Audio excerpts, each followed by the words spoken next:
Was this official boy in his official shirt doing official shit on his official YouTube channel? What's up, everybody? Welcome back to yet another video on the channel. I am Dan and our X2 Shoes, and today we're going to be going through some more fast, quick tips to help you on your streaming journey. If you missed last week's, I did 20 more tips last week as well. Go check that out. But yes, as I said, today we're going to dive into some more tips that might help you, that you might find beneficial, and hopefully you haven't heard before. If you have, sorry. If you haven't, cool.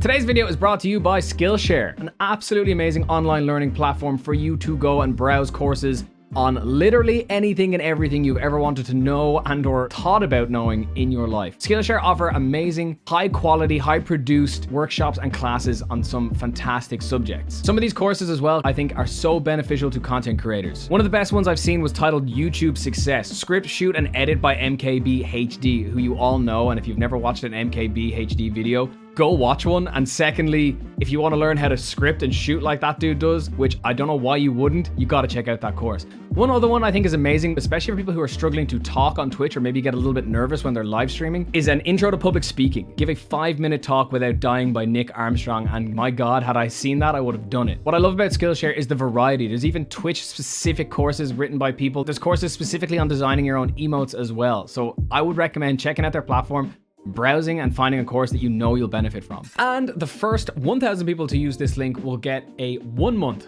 free trial of Skillshare. So that's pretty awesome if you ask me. Huge thank you to Skillshare again for sponsoring today's video. Without further ado, let's get into 20 more Twitch tips that you can be using on your live stream. If you are co-streaming with friends or with another streamer, have a toggle to mute button or a toggle deafen button that you can use to talk to your chat. There's nothing worse than when you're streaming with somebody else and you're having a conversation with them and you can hear them discussing things with their own chat, like thanking people for follows or thanking people for subscriptions or whatever. Similarly, the opposite way around. It gets kind of awkward and it interrupts the flow between both streamers as well, and it just makes things a little bit weird. Definitely having one of those buttons implemented. You can do that in Discord. Go into your keybind section and add that button. If you're someone who uses a loud keyboard or typically has a lot of loud noise going on in your room, use a noise gate on your microphone. You can add this by clicking your mic source in OBS or Streamlabs, going to filters and applying a noise gate. What this does is it actually acts as a gate. The gate opens up when you talk and it basically closes or disables the mic when you're not talking. This cuts out things like keyboard clicks, maybe a fan in the background when you're not speaking, or you know, the dog barking outside, whatever. This is really, really handy, especially if you're not in a very acoustically treated silent room. I use a noise gate and it's so beneficial. I've said this before and I'm going to say it again. Watch back your VODs. Any athlete or sports team or whatever will always watch back their games or their matches or their races or whatever it is to find out what they're doing wrong or how to get better. You should be watching your own VODs and identifying sections that you think you could better on. Be that speaking to chat, be that your mic audio, be that any sort of technical issue or a personal issue with yourself. Watch back your VODs and identify some issues and figure out how you can get better at them. Test out your audio sync. I had a huge problem with this when I first started streaming as well. If you notice this when, let's say, you're watching back your VODs and you're playing a shooting game and you're noticing that you can hear the sound of the gun before the actual gun shooting animation is happening, your audio is going to be offset a little bit. You can change this by going into the advanced audio settings within Streamlabs or OBS. You'll actually see that there's a sync offset that you can add in milliseconds to both your mic and camera or any source that you might have in your OBS or Streamlabs. Your mic might be out of sync with your video. A great way to fix that is by clapping and then adjusting the offset to match your claps with when it's happening on the video, or if it's happening with your gameplay, just record your gameplay and tweak the offset of your gameplay scene a little bit as well, and you'll notice it in recording when it's in the right place. In the last video, I mentioned tags. In your creator dashboard, you can actually see which tags are performing best for you. So make sure that when you're adding your tags, make sure that your high performing tags are on your stream. If you get raided by an unknown streamer or somebody you've never met before or seen in your chat, it's just a random raid, make sure to reach out to that person afterwards, be it through Discord, Twitter, a whisper on Twitch. Send them a nice message and just thank them for raiding you. You never know where that conversation will go in the future. I'm not saying that you have to straight away get on and start trying to network and get a co-stream going with them, but just say hi, say thank you. You never know. You guys might never talk again, or you might become cool streamer friends and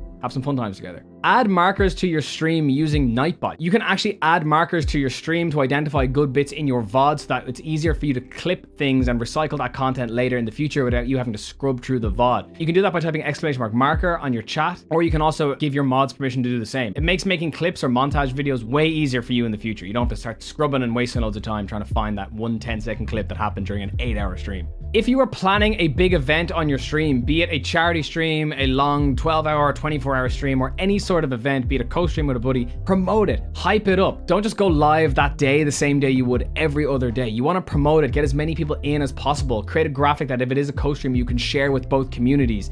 Tweet about it, put it in the Discord, let people know so they can make themselves available to be there if it's something they want to see. I know you might be saying to yourself, well, I don't have that many followers or nobody cares. Play the part, hype yourself up, hype it up and get it out there. It's practice for when you do have those people if you don't have them right now. This also gives you a way bigger chance of having that stream be an actual big success for you and have a good amount of viewers in there if people already know about it a good while in advance. On Twitch, make sure you're using predictions to make more parts of your games interesting. If you're in a boss fight, trigger a prediction to say, do I beat the boss in 3 tries or 5 tries or 10 tries? Let people bet their channel points on it, and it's a lot of fun. I know predictions currently aren't available everywhere, but it's still so much fun for the chat. I know my chat absolutely love predictions. They actively ask in chat, can we have a prediction for this? Can we have a prediction for this? And it's a really good way to have people be able to win some money towards bigger channel point rewards you might have, and also just have a little bit of fun and chat interaction and chat activity as well. If you're not using predictions, I highly recommend, if they're available to you, to use them. Also use polls on Twitch to inform you of what your chat want to see. Perhaps you have a bit of a loose plan for your stream that day. You might have 2 or 3 games that you want to stream. You're not sure which one to use. Ask your chat, create polls, right? Again, it creates more chat activity and it's a lot of fun. It's a bit of a way to engage with the stream if you're a viewer, and it's a nice way to know what your chat actually want to see if you're the streamer. Don't force things. This is something I've learned the hard way. I've mentioned this in other videos, and there's been times where I've added things to my stream that I really wanted to work or that I thought people would be hyped over, but then they just crashed and burned. You have to be willing to accept that not every idea you have for your stream is going to be amazing. Yes, it is your stream and you can do whatever you want with it, and I absolutely implore you all, you should be doing whatever you want with it, but be prepared that those things may actually not hit home the way you think they might, and you know, it might have to just scrap them. I've had that happen so many times where I've been hyping up a big game or hyping up a new thing I've added, be it a channel point reward or whatever, that no one actually really cared about at the end of the day. Best thing to do is just move on, pivot, add something else down the line and keep trying, and eventually you'll hit a winner. This also comes down to like technical things on your stream. Perhaps you're implementing something on your stream that your computer or console or stream setup can't handle. Be that like trying to stream in 1080p if your computer can't handle it, trying to stream at a high bit rate if your internet can't handle it. All those things, you have to be willing to just not force them. You're better off having a okay looking, perfectly functioning stream than a amazing looking 5 frame a second stream. Be open to change and new ideas. Some people might say, well, I only stream this game, or I only stream this topic in just chatting, or I only do this and that's what I do. Be open to absolutely just changing it. Perhaps you might have somebody who wants to co-stream with you, who wants you to try something that's a little bit out of your comfort zone. Try it. You might see that that's really performing well for you, and you might actually have a really good time doing it. So don't pigeonhole yourself by just saying, oh, well, no, I'm not the type of streamer, or I don't play those types of games. Don't do that, because you never know what can happen on the other side. It's always worth dipping your toe in and trying out some new stuff. Now time for me to take a breather and time for you to watch Dan's silly clip of the day. Silly clip. Insert here.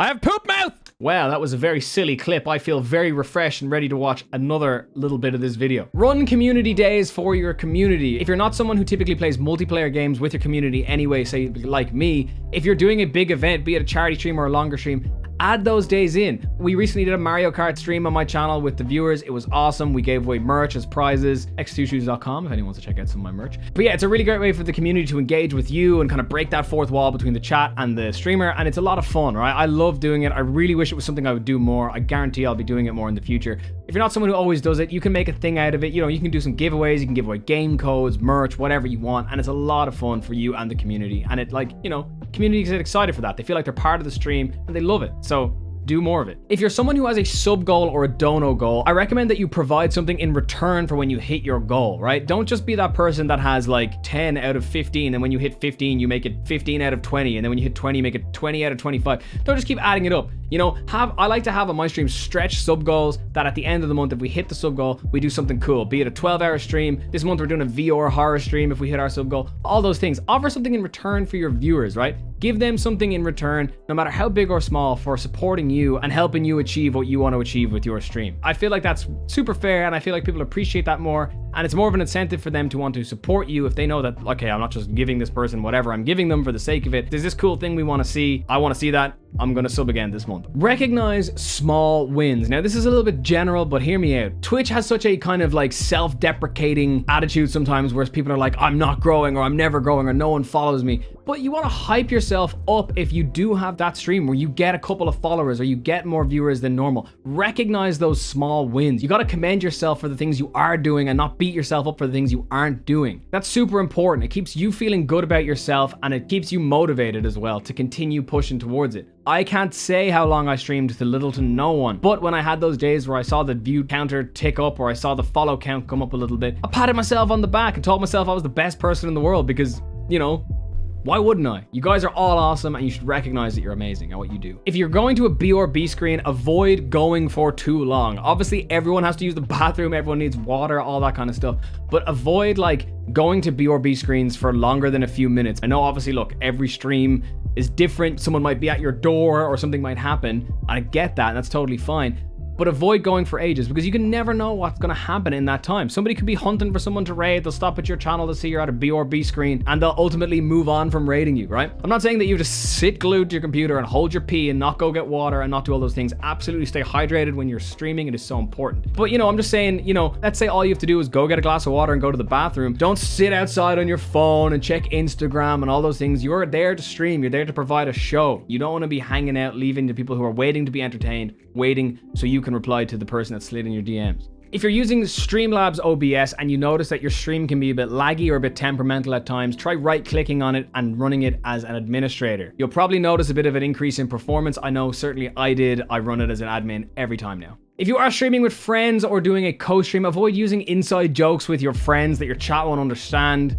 It makes it really hard for chat to actually feel included in the stream, and it just kind of ostracizes people who don't understand the joke. You want to keep your chat inclusive at all times. That even includes humor as well. Have a section of rules in your Discord. No matter how big or small you are on the platform, you need a section of rules, right? This helps people that do eventually decide to join your Discord. That helps them feel safe and protected, and it also protects you as a streamer and ultimately the owner of this Discord server. You need to provide a safe space for everyone who joins it, and having rules helps with that. Anyway, everyone, that's going to bring us to the end of today's video. Thank you again for watching it. If you did enjoy it, please leave a like on it. It lets me know that you guys enjoy this type of content. We're back to some more longer form, more in-depth discussions next week. Also, be sure to subscribe to the channel as well if you're enjoying the videos here. That's absolutely amazing if you decide to do that. There's also links to other ways to support me in the description below. Be sure to check them out if that's your thing. And you can catch me on Twitch 4 days a week at twitch.tv/x2shoes. Thank you so much for watching. I will see you next week in another video. I hope you have amazing, fun, lovely times creating content on your streams or YouTube channels or TikToks, whatever it is you do. And if you don't have a good time this week, next week's a new one. You'll kill it then. You're awesome. Keep killing it. Much love. See you next week. Bye. See ya. I'm going out of frame, which is really only about a couple of feet from where I'm sitting. Oh, here I go. Oh. I'm ultimately just gonna slide this chair back over and hit the stop record button in 2 seconds. Don't know why I'm committing to this gag so much, but I am. Started it now. Bye. I'm still in shot, am I?